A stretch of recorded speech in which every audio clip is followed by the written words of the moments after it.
गांव में तो सब जगह अकाल की परिस्थिति हो गई है। लगता नहीं कि अब इस गांव में ज्यादा दिन रुकना उचित होगा। काम के लिए बाहर गांव तो जाना ही पड़ेगा। भूषण काम की तलाश में दूसरे गांव की ओर निकल पड़ता है। चलते चलते वह विजयपुर गांव में आ जाता है।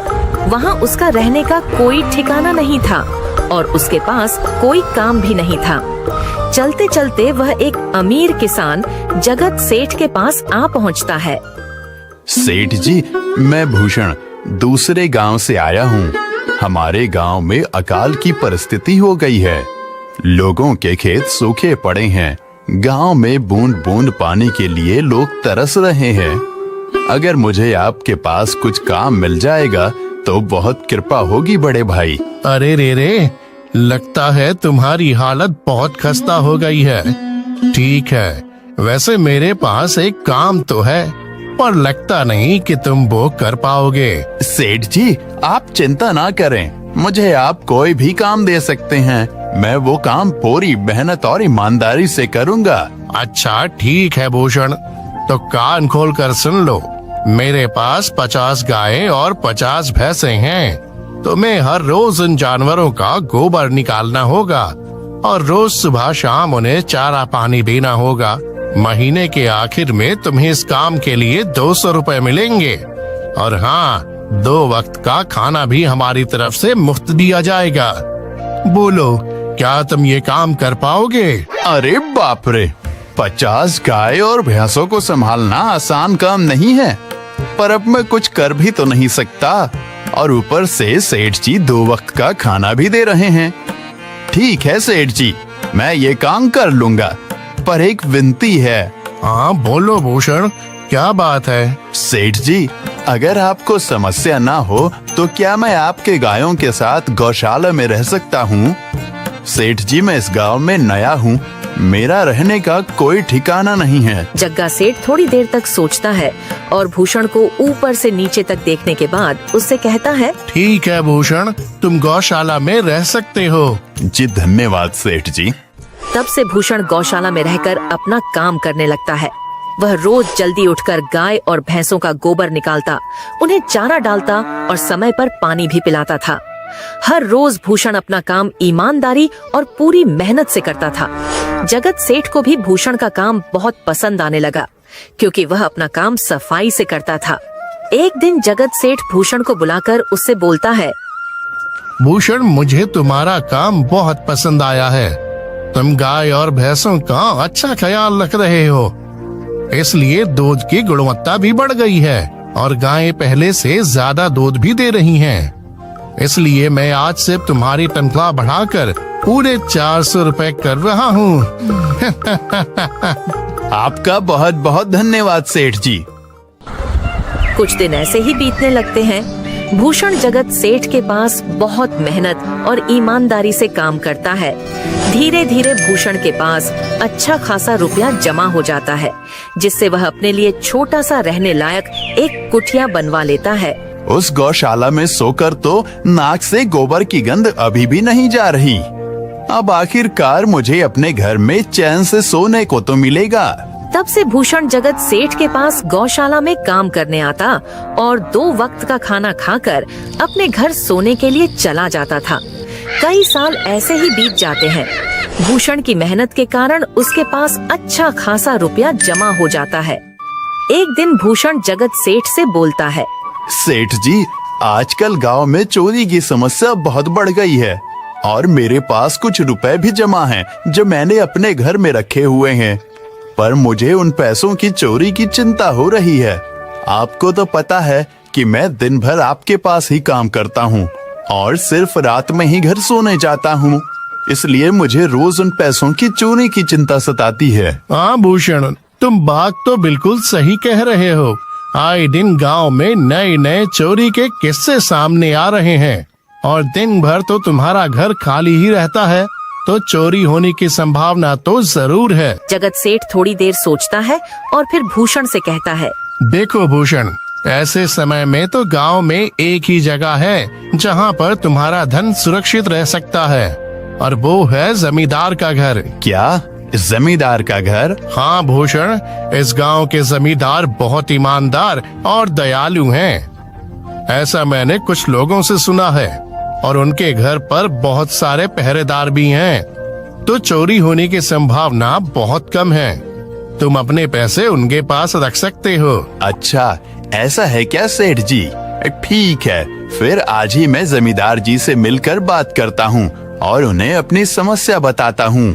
उस दिन भूषण जमींदार जी के घर उनसे बात करने जाता है। ए टूडको, कहाँ अंदर आए जा रहे हो? वहीं रुक जाओ। जी, मुझे जमींदार जी से मिलना है। मुझे उनसे कुछ काम है। क्या काम है तुमको उनसे? मुझे जरा बताओ। जी, मुझे कुछ पैसे रखवाने थे उनके पास, यही काम के लिए आया था मैं। अच्छा ठीक है, तुम अंदर जा सकते हो। नमस्ते जमींदार जी, मैं भूषण जगत सेठ के यहाँ काम करता हूँ। कुछ साल पहले ही मैं दूसरे गांव से यहाँ आया हूँ। अच्छा भूषण, बोलो तुम्हारा क्या काम है मेरे पास? जमींदार जी, मैं सालों से जगत सेठ के पास काम कर रहा हूँ और मैंने कुछ रुपए भी जमा कर लिए हैं। पर बात यह है कि गांव में चोरी की समस्या बहुत बढ़ गई है, तो मुझे अपने रुपए घर में रखने से डर लग रहा है। अच्छा, कितने रुपए जमा किए हैं तुमने? जमींदार जी, यही कोई 5 से 6 हजार रुपए होंगे मेरे पास। वाह, ये तो बड़ी रकम है। मैंने आपकी ईमानदारी के बारे में लोगों से बहुत सुना है, इसलिए मैं अपनी रकम आपके पास कुछ वक्त के लिए रखने आया हूँ।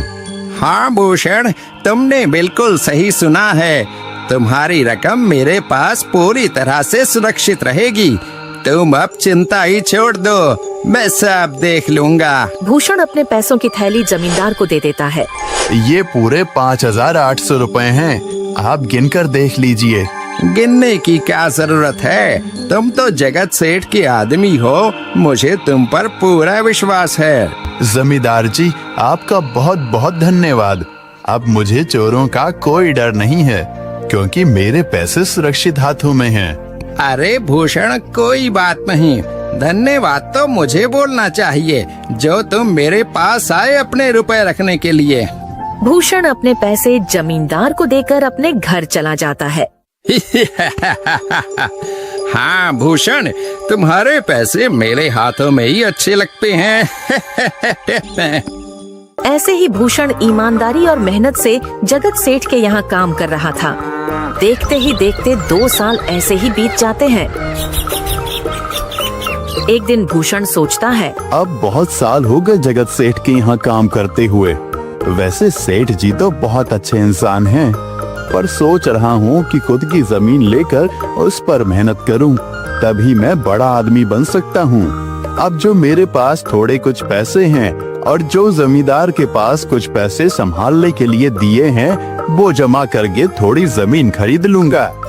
आज ही जमींदार से मिलने जाता हूँ और अपने रुपए मांगता हूँ। ये सोचकर भूषण जमींदार जी के घर चला जाता है। जमींदार जी, मैं अपने रुपए वापस लेने आया हूँ। आपके पास मैंने 5,800 रुपए दिए थे संभालने के लिए।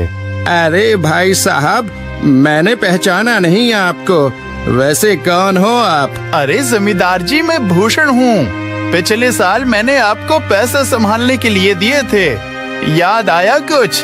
अरे भाई साहब, मेरे पास कितने सारे लोग आते जाते हैं पैसे रखने के लिए, और सभी के साथ मेरा अच्छा व्यवहार होता है। वैसे आपके पास कोई कागजात हैं क्या? क्योंकि मैं हर व्यक्ति से कागज पर ही व्यवहार करता हूँ। किसने कितने पैसे दिए, किसके कितने पैसे रखे हैं, सबका व्यवहार रहता है मेरे पास। जमींदार जी, ये आप क्या बात कर रहे हैं? आपकी ईमानदारी देखकर ही मैंने आपको पैसे दिए थे संभालने के लिए, और आप अब ऐसी बातें कर रहे हैं। कृपया करके मेरे पैसे मुझे वापस कीजिए।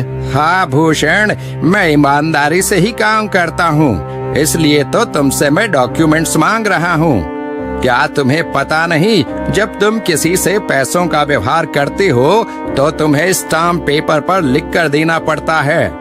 तुम किसी से भी पूछ सकते हो। नहीं जमींदार जी, मैं आपके पैर पड़ता हूँ, कृपया करके मेरे रुपए मुझे दे दीजिए। बड़ी मेहनत से मैंने वो पैसे जमा किए थे, मुझ पर ऐसा अन्याय ना करें। अरे क्या ये झूठ मूठ का रोना धोना लगाया है?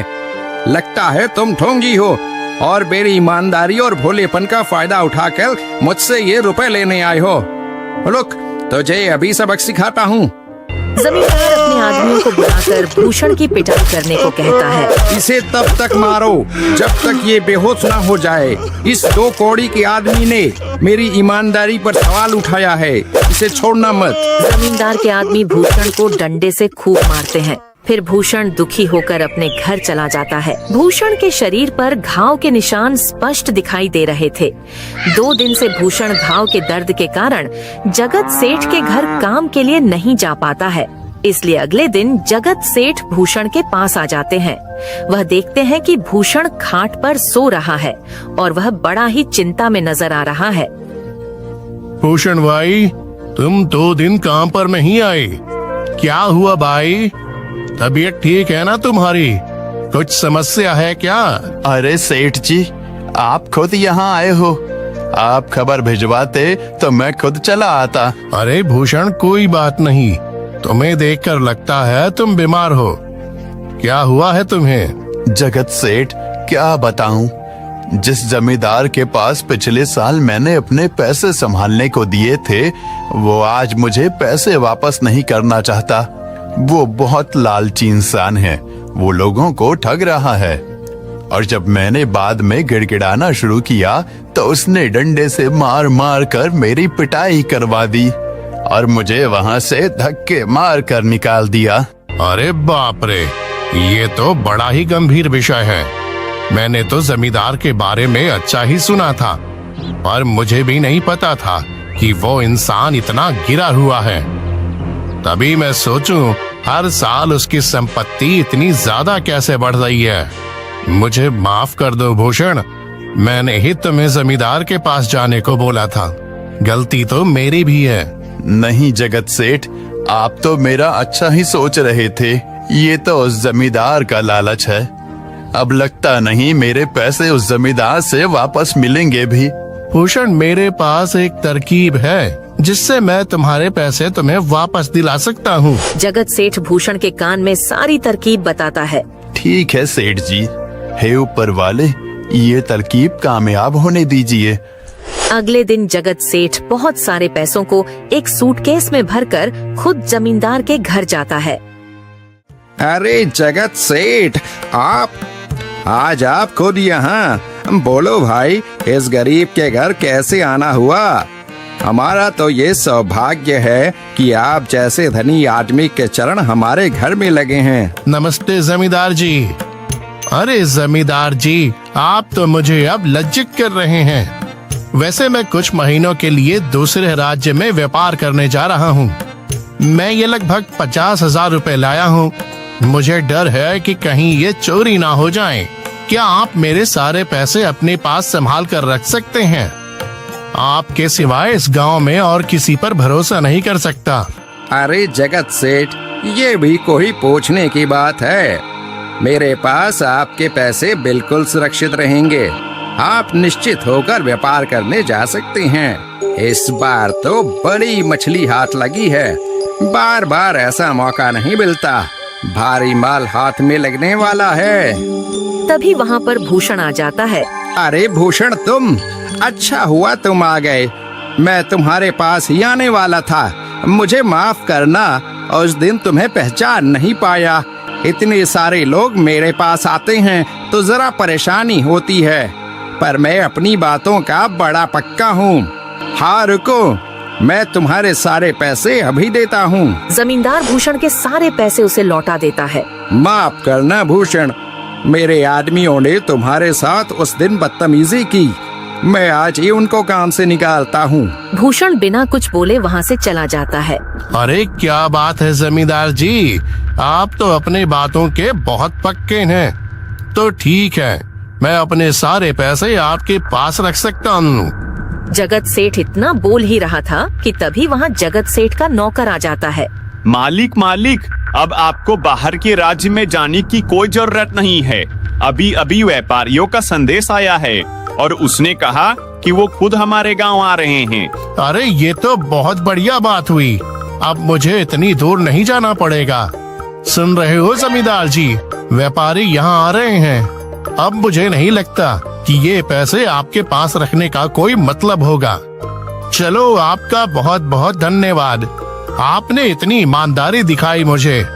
हाँ, पर अगली बार जरूर आपके पास ही आऊंगा। ऐसा बोलकर जगत सेठ और उसका नौकर वहाँ से अपने पैसे लेकर चले जाते हैं।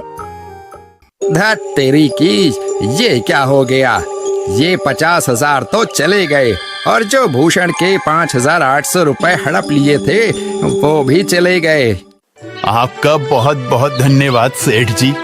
अगर आज आप ना होते तो मेरी सारी जमा पूंजी वो जमींदार हड़प लेता। भूषण, कोई बात नहीं।